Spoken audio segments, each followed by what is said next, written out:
Okay, there we go. We'll go ahead and get started. All right. Well, good afternoon, everyone, and thank you for joining for today's webinar, Trauma and Brain Science. Is my brain really elastic? Today's webinar is brought to you by the Innocent Justice Foundation. My name is William Moore, and I'm with OJJDP's National Training and Technical Assistance Center. And as your technical host, I would like to take a couple of minutes to discuss a few features of the Adobe Connect webinar platform and to provide a few announcements to keep in mind. Please note that today's webinar is being recorded. The webinar will be posted on NTTAC's YouTube page where you can view other archived webinars. For transcript and support materials, please contact the OJJDP TTA Help Desk. For those wishing to download a copy of the PowerPoint slides and other important documents, you may do so by locating the Handouts pod directly above the chat area. Here, you will find an FAQ for webinar participants that will likely address any technical related questions. Simply click on the name of the file and then click the download button. At the end of today's webinar, there will be a Q&A session where the presenters will address some of the questions posed during the presentation. Please type your questions into the chat box as they arise. Please note that this next part is only for those who are viewing today's webinar in a group. For those of you participating in today's webinar as a group, please take a minute to help us count. Go to the chat window and type in the total number of additional people in the room with you today. If you're viewing alone, there's no need to type anything at this time. And again, for those of you in the group, please type in the total number of additional people in the room with you today. If you're viewing alone, there's no need to type anything at this time. Also, be sure to download the group validation form in the Handouts pod. Complete the form and send to ojjdp@usdoj.gov if you wish to receive a certificate for others in your group who are not signed in to the virtual room.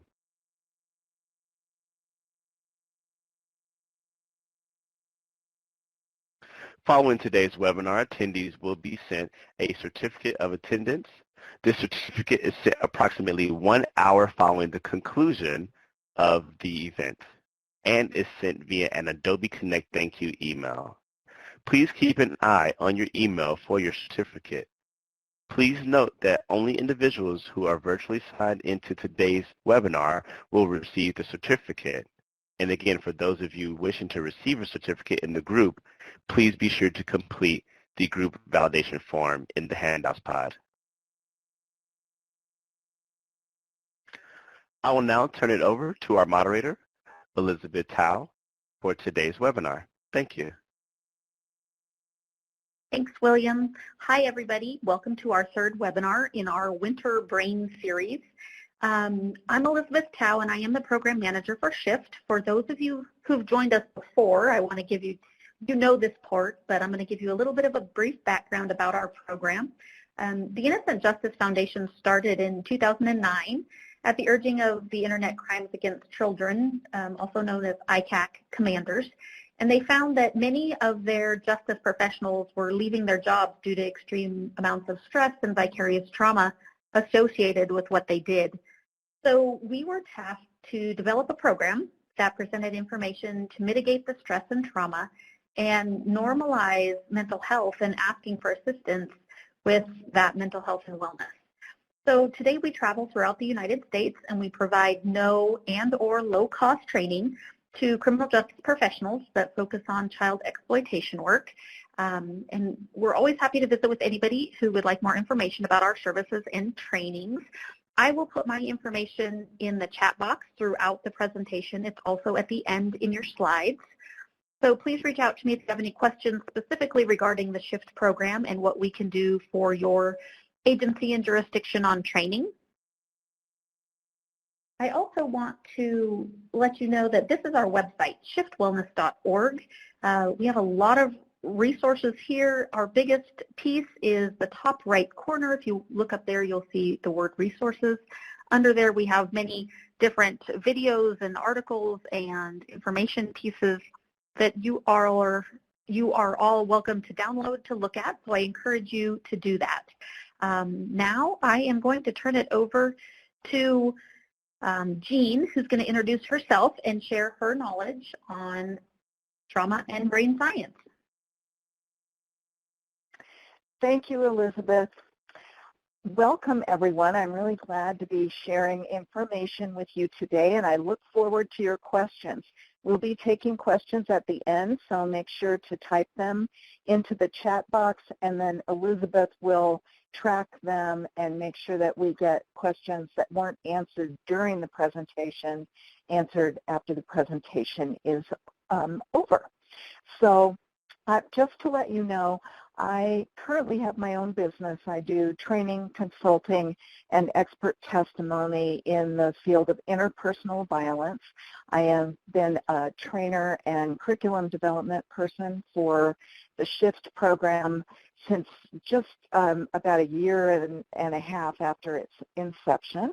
I love this program. I think it does really amazing work helping people develop and maintain wellness in the process of facing some of the most difficult things we see in our world. And I have deep value for all of the work that you all do. So thank you for that ahead of time.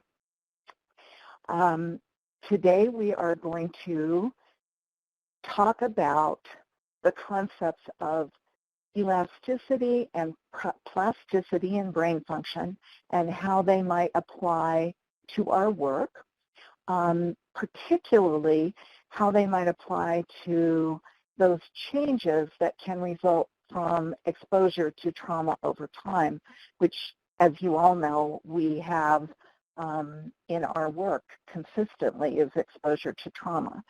So we hope that after today you will be able to understand what brain elasticity and plasticity are, identify what kind of changes trauma can make, and learn how elasticity and neuroplasticity can be utilized to impact your behavior and thinking patterns, particularly in positive ways, although it can go either direction, as you might imagine. So that's what we'll be covering today. And to begin, we are going to talk about these concepts. Elastic, plastic, they are sometimes used interchangeably. They are a little bit different when you talk about them as how they're defined scientifically. So elasticity refers to the ability to engage in flexible thinking, access creativity, and do effective problem solving as a result. It allows us to view issues in multiple ways, which is one of the ways that we can come up with the most effective solutions to problems. It uses perception and emotion to assess the environment rather than executive function. So it's not just thinking or critical thinking that we're using, but literally a broader kind of perception that partners with our emotional responses to our environment.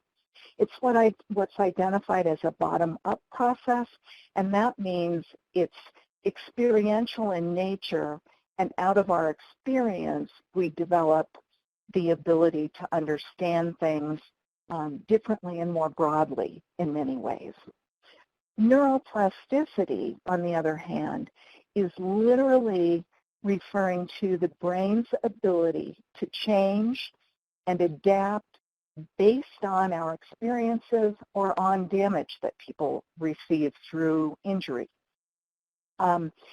Literally, it means that our brains are not static organs. We used to believe that they were highly static and you couldn't change them or make a difference in how they functioned.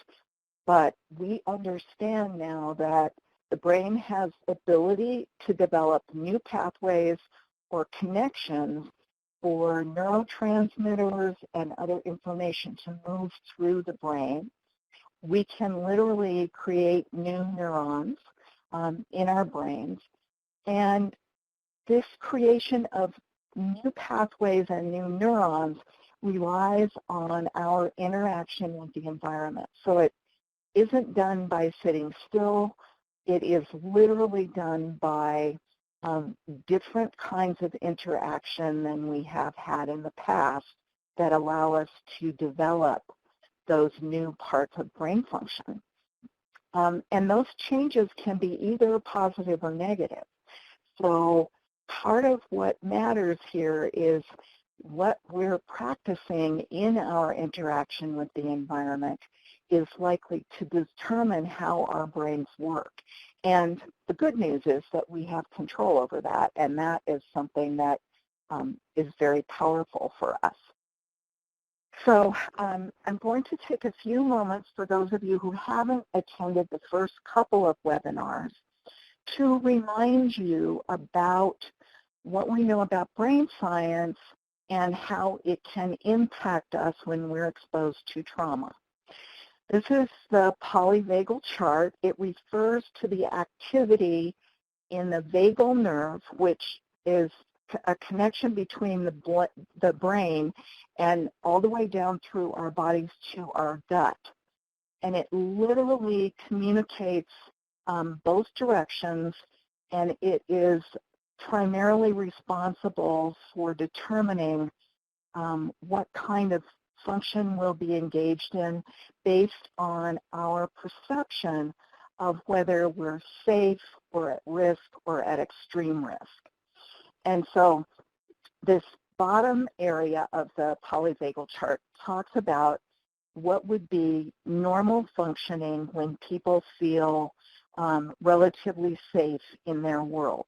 And during normal functioning, we have several abilities. One is to feel calm and settled, not escalated, not reactive. We feel grounded.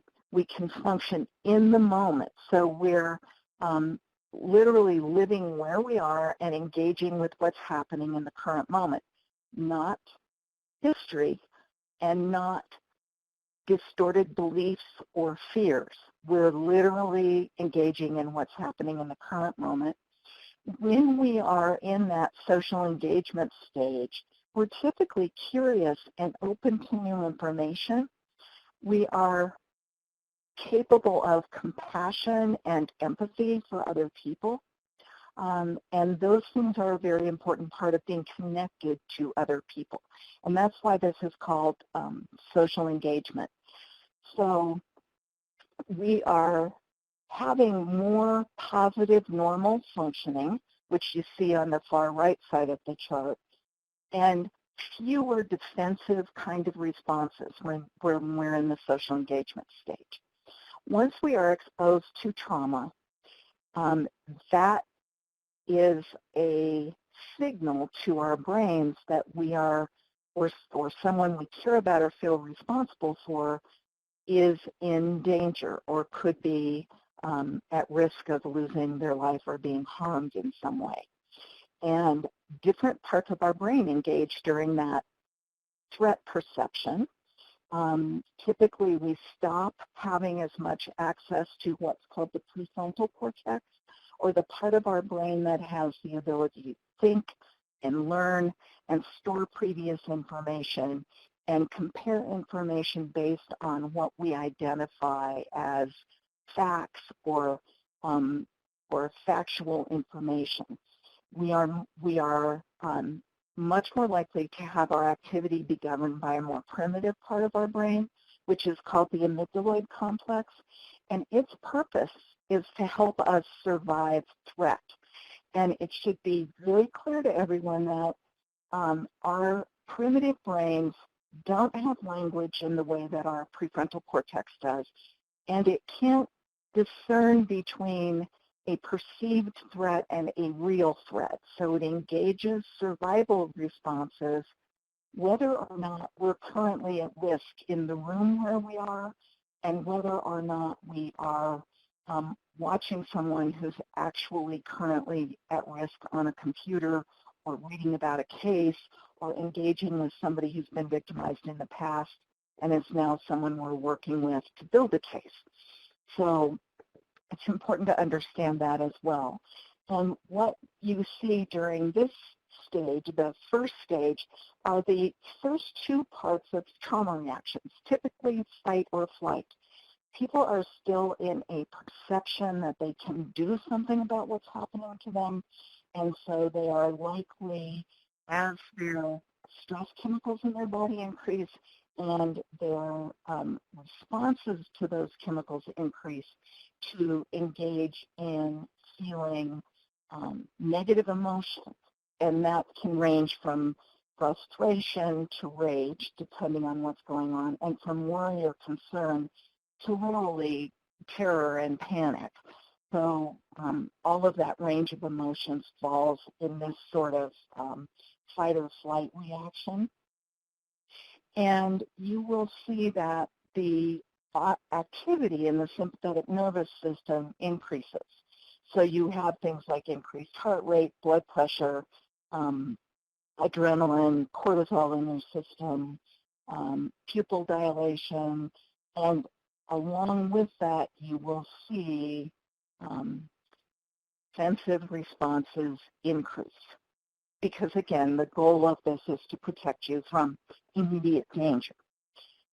And the third stage of the polyvagal chart, when you have literally the dorsal vagal or the very primitive part of your brain functioning, you are going to see those spinal freezing responses. Tonic immobility falls into this category. This is where we literally have a collapse of capacity to respond to what we perceive as a threat. So you may see dissociation, feelings of numbness. If you're thinking about somebody who's kind of stuck in this freeze stage, you might see depression or feelings of hopelessness and powerlessness, feelings of shame or being trapped. And in cases where there is an actual death threat, you may see preparation for death. So you will see your system shutting down and immobilizing to some degree and producing endorphins that help numb and raise your pain threshold. And you will see decreases in those things that increased at the beginning of the survival response. And that includes, you'll see decreases in facial expression and eye contact, in social attunement to hearing other people, in sexual responses, and in ways that impact your physical health in immune responses. Now, typically, when we're exposed to a trauma, we go through some of this arousal into either the sympathetic or dorsal vagal sections of this response, and then we complete. That is, we move away from danger and are able to deactivate ourselves. I'm hearing that people are having trouble hearing me, so I'm going to speak louder right now. I'm hoping that works well. So William, you can let me know on the response.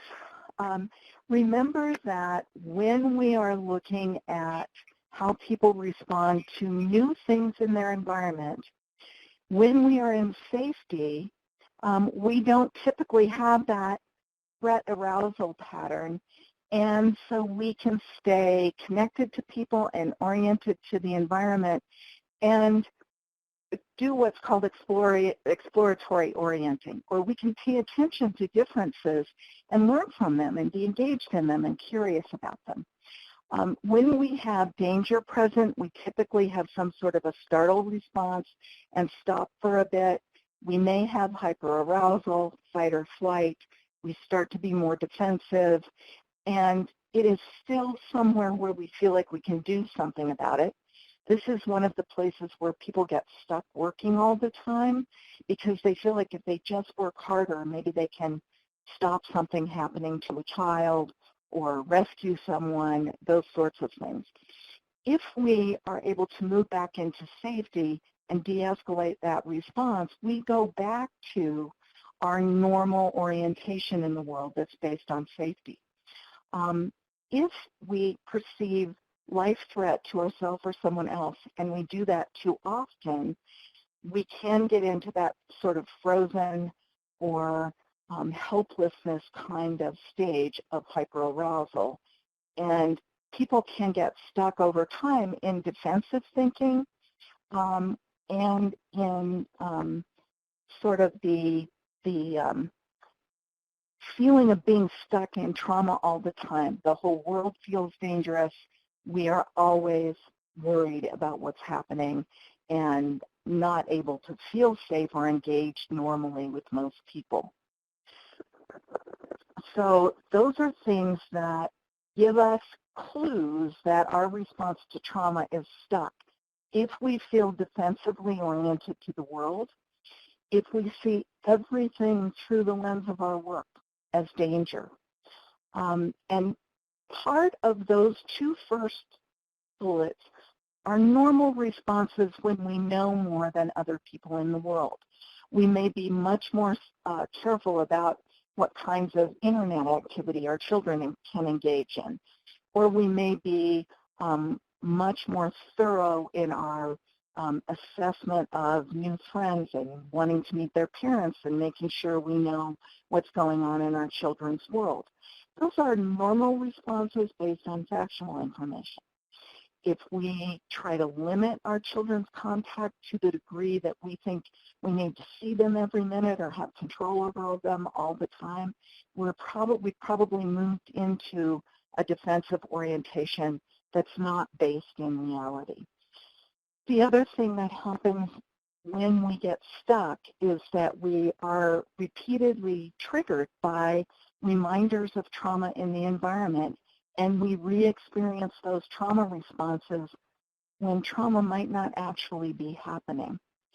And we approach the world with an assumption that other people are going to engage in bad behavior and that they have bad or negative motivations to hurt other people. And we'll talk about how that happens here in just a minute. Our thinking becomes more rigid. We're not able to do that sort of creative, problem-solving thinking that I talked about in terms of elasticity. We experience often shame and guilt because we somehow blame our own behavior for not having been able to correct all the danger in the world.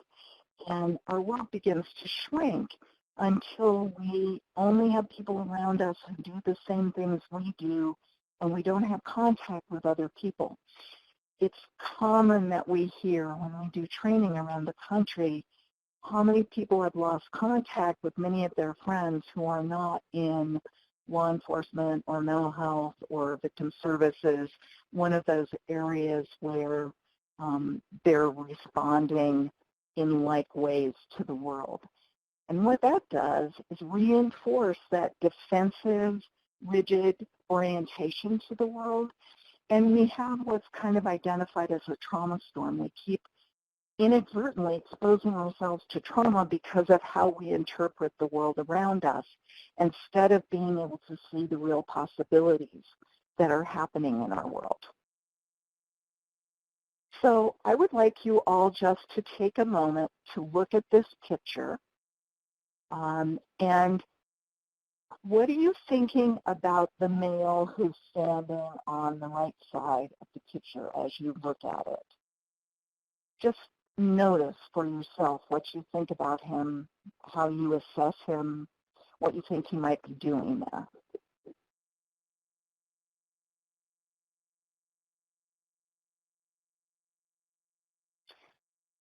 Okay, many people who look at that picture perceive that this man is doing something wrong, that he may be stalking children, he may be someone who's a potential child molester, that he may be dangerous, that nobody should trust him because he's a single male or he appears to be a single male near a playground and is watching children at play. Think about how you think about that person, and then we're going to go through some other information and come back to that picture later. If you're one of those people who thought it could be one of 5 or 6 different things, you're operating with elasticity, which is great. So the really important information about all of this is even people who are exposed to and survive trauma, when they successfully integrate it instead of keep reliving it, they're stronger and more resilient than people in the general population. We learned that as a result of research that the American Psychological Association did after 9/11. Years after 9/11, they pulled a huge random sample of people that might have been exposed to the trauma of 9/11. And that was people across the spectrum, people who lost family members or colleagues, who were first responders, who lived in the neighborhood, who maybe only saw it on television, that full range of people. And they looked at how people were functioning. And across the board, they found that when people had actually worked on their trauma response and fully integrated it, they were doing better than people in the general population, not just better than other people exposed to trauma, which is really exciting for us because it means our work has the capacity to give us the ability to become deeper, wiser, more effective, more engaged human beings. It doesn't just have the ability to harm us. So where we want to be to operate most optimally is in the ventral vagal functional area. We want to be in environments where we perceive safety, where we can engage with other people around us, and where we're oriented to what's happening in the here and now, not what's happened in the past or something you're worried about happening to someone in the future.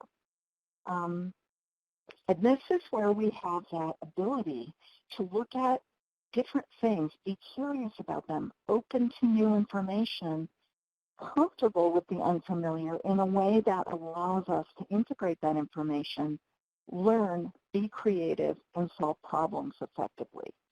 So that's a really wonderful place to be, and that's our goal. Many times our work keeps us stuck in other places.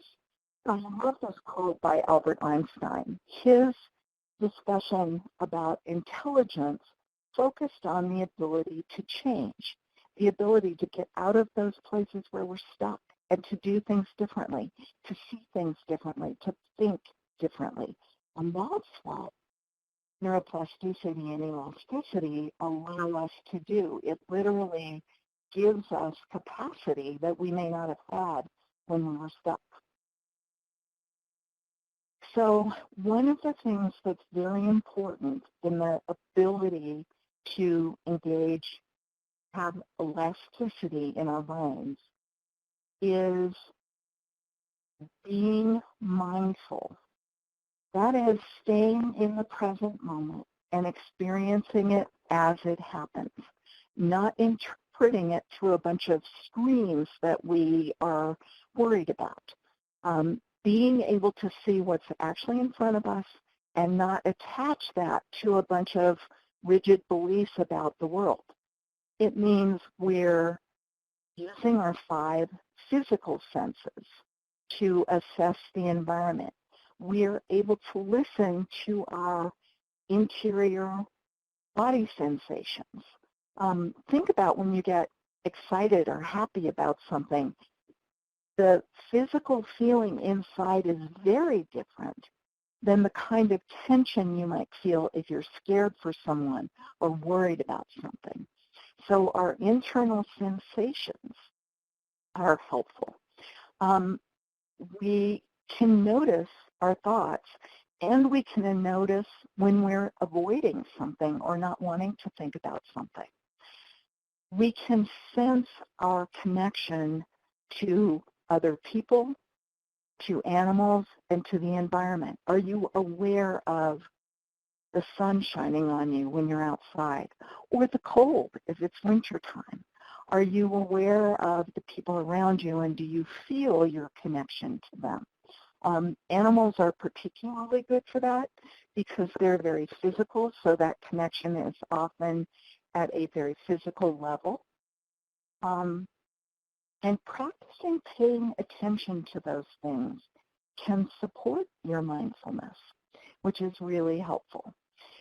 Some people use meditation practice, and that can be done sitting, short-term, simple, noticing what I'm thinking, noticing what I'm feeling, noticing how my body feels. All of those things can be done very simply, or you can do it moving. You can be walking slowly, or some people do this kind of thing while they're running or while they're biking. Somewhere where you're in a solitary space but able to pay attention, basically. There are a large number of meditation apps that can be incredibly helpful that you can find on your phone that teach you to quiet yourself, to use measured breathing skills, or to use something like yoga, which helps you quiet and become mindful as a part of the process. So there are many tools that are available to us that we can use in small doses or bigger doses depending on where we are in our own process. When you think about elastic or flexible thinking, think about the ability to stretch beyond your own core strength and quickly rebound to your core skills and discipline when you need to. Those of you who are athletes might have had the experience of training to try to learn to do something new. Perhaps you've been running, between 5 and 10 miles a day when you run, and you want to train for a half marathon or a marathon. You are literally pushing yourself outside of your comfort zone when you're doing that training. But you're also able to bounce back, to relax, to be healthy.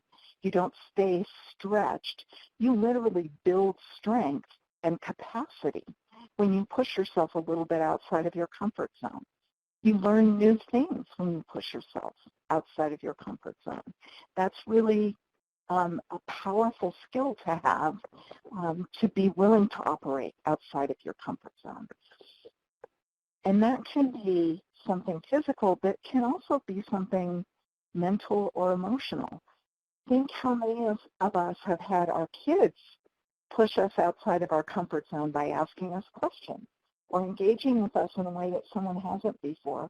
And because we love them and we are paying attention, we're often willing to go wherever it is they want us to go with them.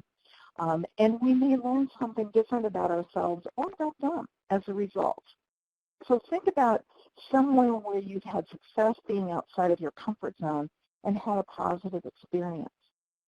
So one of the ways that you can support elastic or flexible thinking is to be curious. When you see something new, read about it. Watch it if it's on your computer. Ask someone about it if you're with somebody who's talking about something you're not familiar with. When you find yourself closing down because of previous trauma or fears about the world based on the work you do, notice that. Initially, just notice it. Yeah, I don't like my kids to have overnights with other people because I assume that somebody there is going to sexually abuse children. Or my friend tells me she's dating someone she met online, and I think, oh, I'm sure the guy's going to do something terrible. Just notice that initially, and then allow yourself to think about it differently. Remember that there is somebody you know who met someone online who ended up married and has a wonderful family. Imagine the times when you've had kids over to your house to spend the night and they've had a wonderful time and everybody's safe and it enhances their friendships. Force yourself to think about a different option when you see yourself doing trauma-based thinking. Operate outside of your comfort zone. Do something new or unfamiliar or different for you. If you're someone who likes action movies, find someone who wants to go to a more intellectual or an art film and go with them.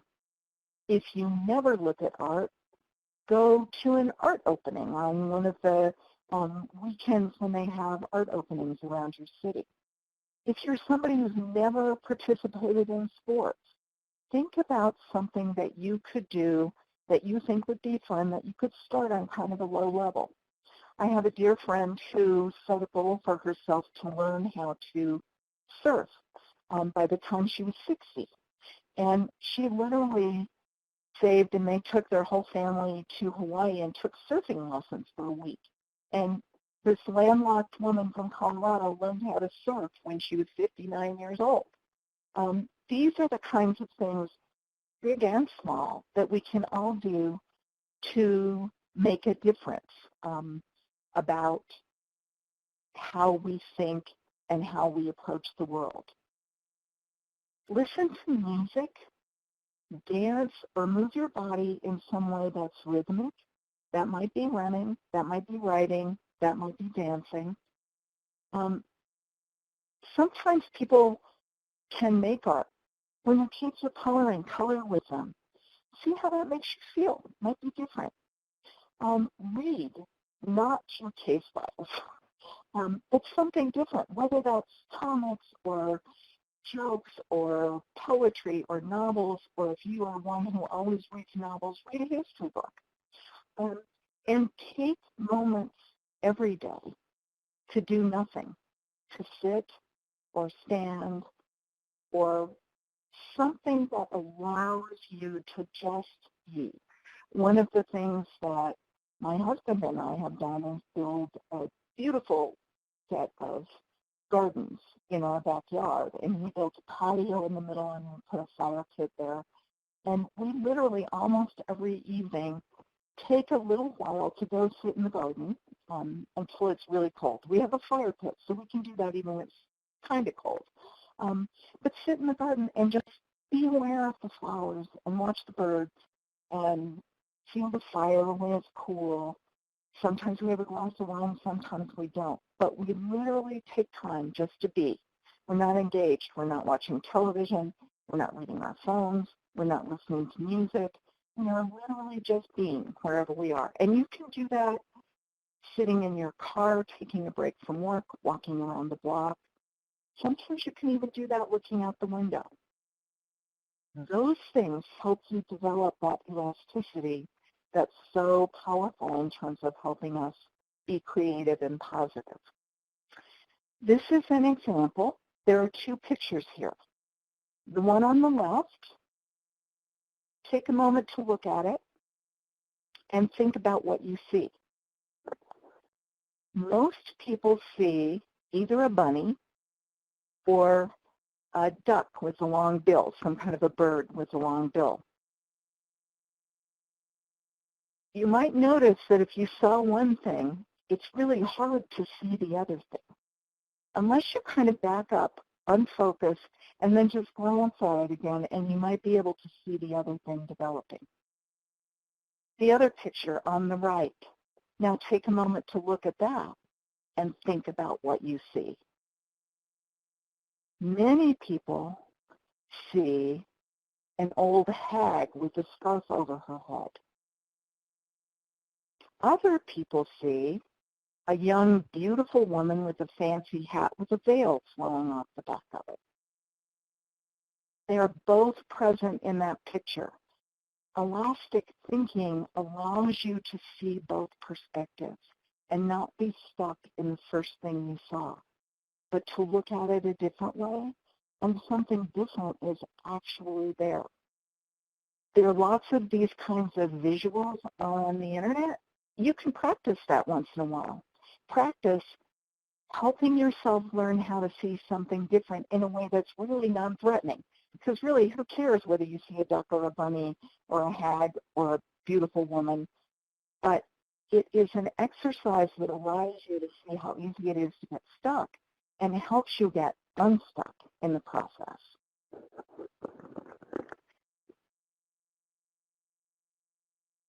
This is the same slide we looked at before. Note what you thought the first time, and please note what you think about this time. What's another option? Could this person be the kid's dad, and mom is gathering them up to go to these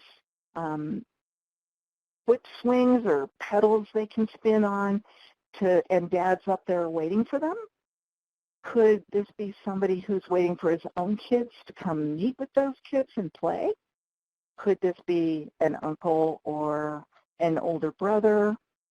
There are many options besides this being someone who's a threat to the kids. And that's the point. What are the other options that we don't think about? Connection and relationships help us maintain elastic thinking. So expanding and using your social support is protective against trauma, but it's also allowing you to build skills that maintain elasticity.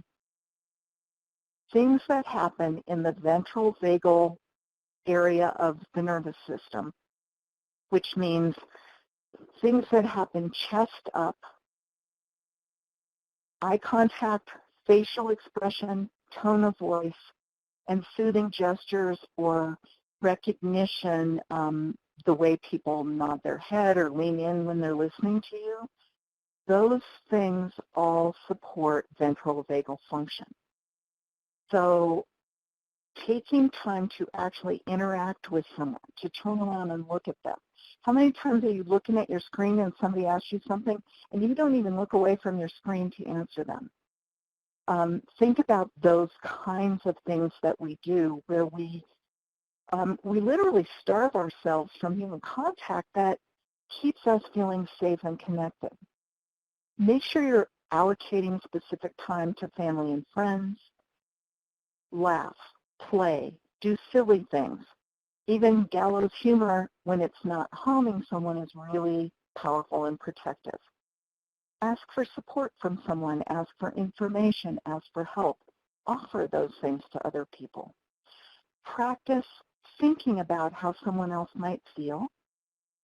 Make sure you take time during your day to share meals and ideas. And notice your assumptions and try to check them out rather than just operate off of them. Again, we want to stay engaged in the ventral vagal function, that green area on this slide, because that's the place where you can engage in elasticity, where when you're doing that, new experience can help you create new pathways and new functioning in your brain, which is powerful.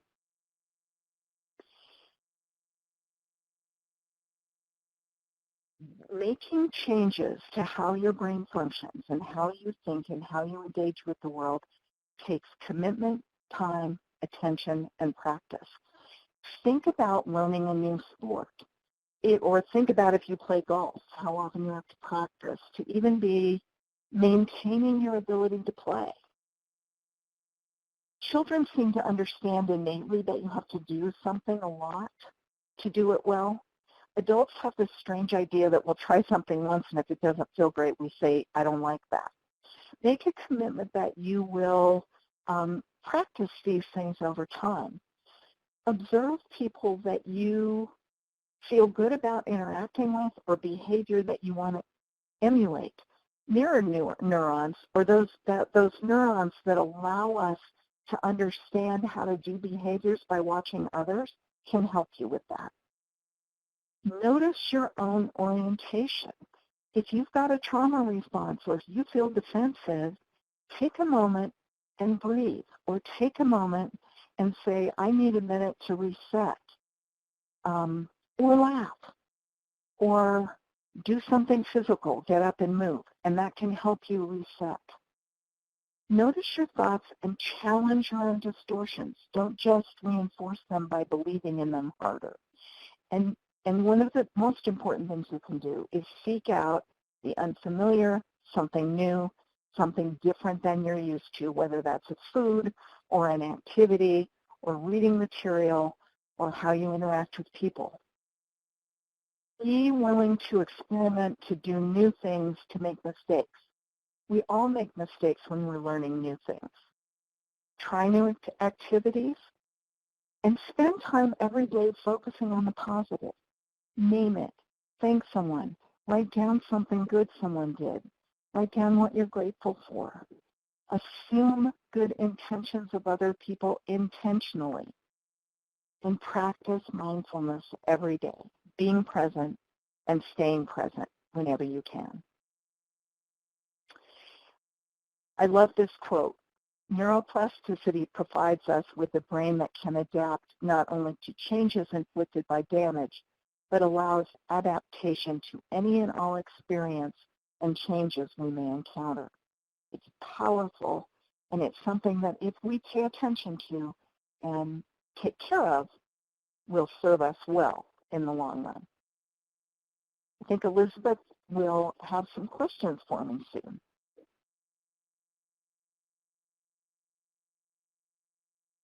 Thank you, Jean. We now will go to questions. So if anybody has questions, please type them in the chat window, and we will go ahead and get them answered.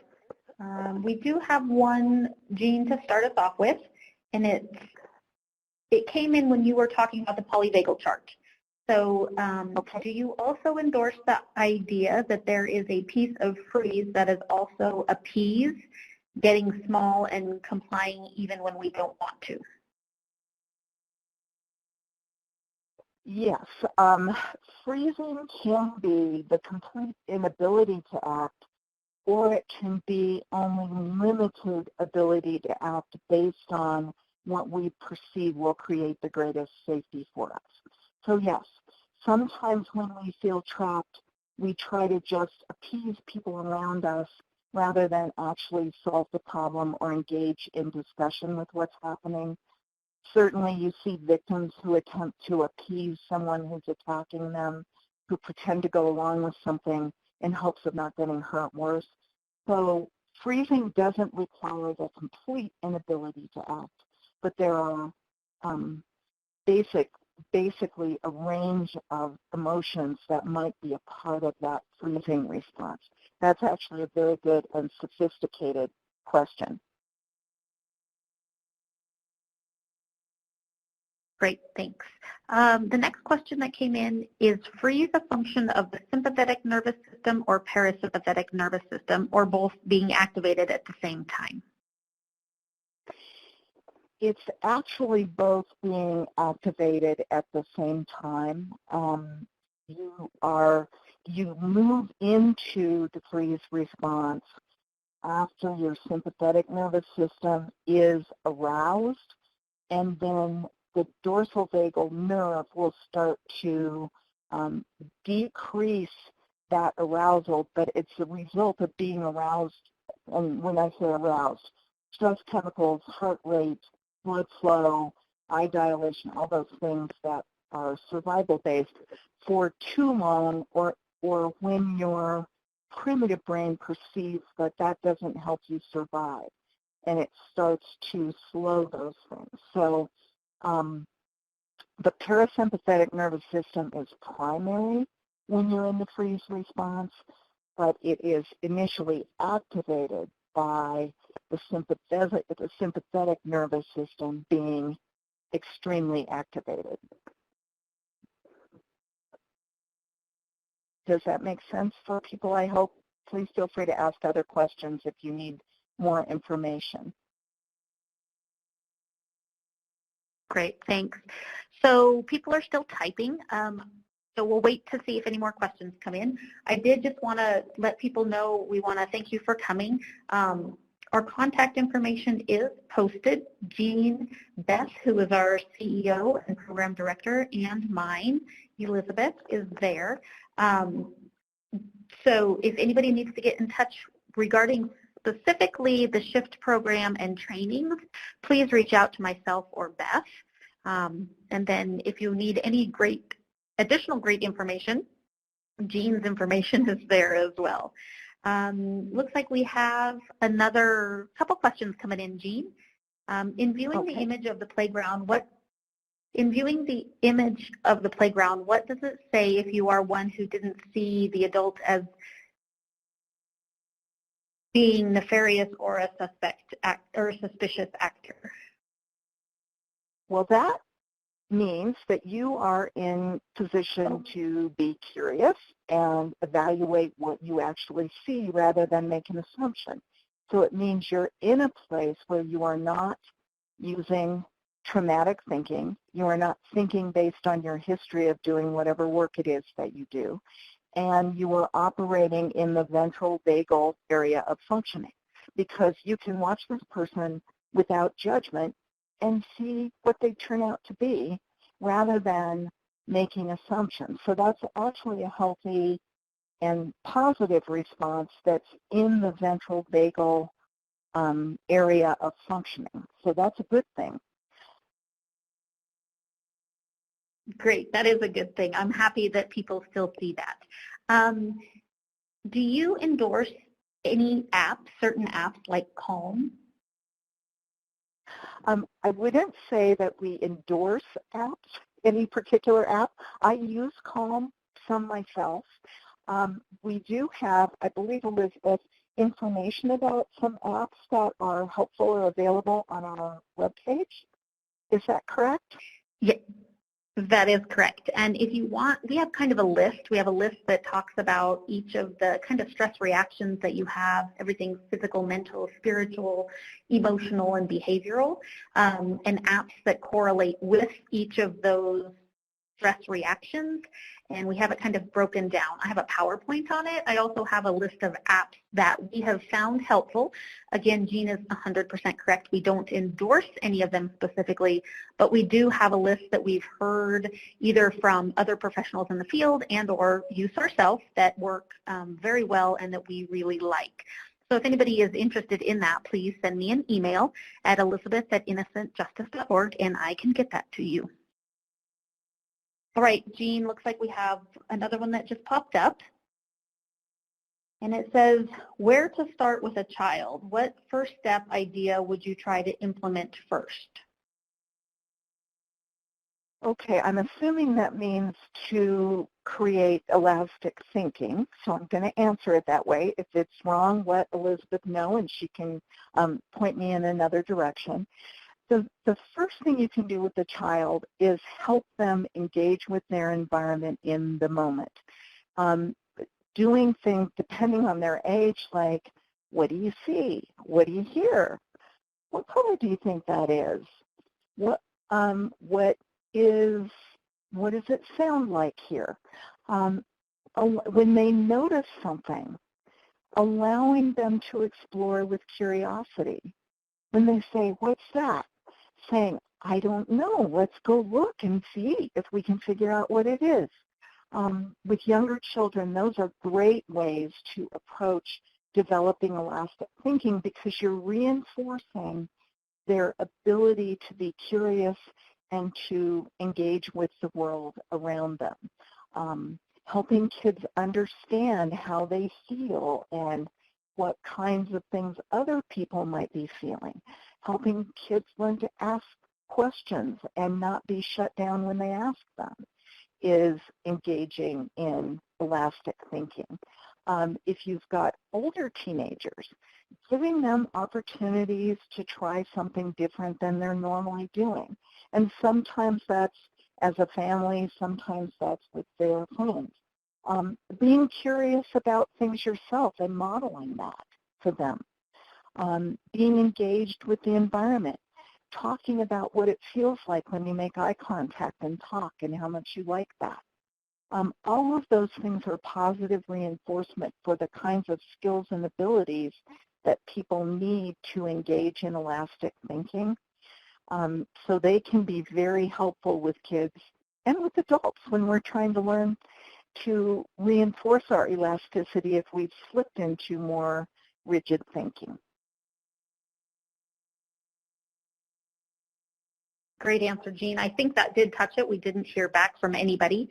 With that, I am going to go ahead and turn it back over to William. Thanks again, Jean, for all of the amazing information. We will make sure we follow up if any questions come about to any of us personally. And thanks for NTTAC for hosting us, and back to William. Thanks. Excellent. Great. And thank you very much, Elizabeth. And thank you, Jean, for a great discussion on today's topic and a great presentation. For everyone, we just have a few brief announcements. You may contact NTTAC through the website displayed on the slide here. You could stay up to date on the latest information by signing up for NTTAC's TTA listserv. Also, don't forget to check us out on Facebook at OJJDP TTA. You may also contact OJJDP via the help desk by following the contact information on this slide. Do you have a training or technical assistance need? Well, if so, please visit OJJDP's TTA 360 platform to submit a request for help. As a reminder, the webinar recording will be posted on OJJDP's NTTAC YouTube channel. Contact the OJJDP TTA help desk for the transcript and supporting materials. Please take a few seconds to review the disclaimer here. Please join us for our next webinars that are coming up in our webinar series, including the next webinar for the next two webinars for the National Center for Missing and Exploited Children. The webinar registration links are indeed live now.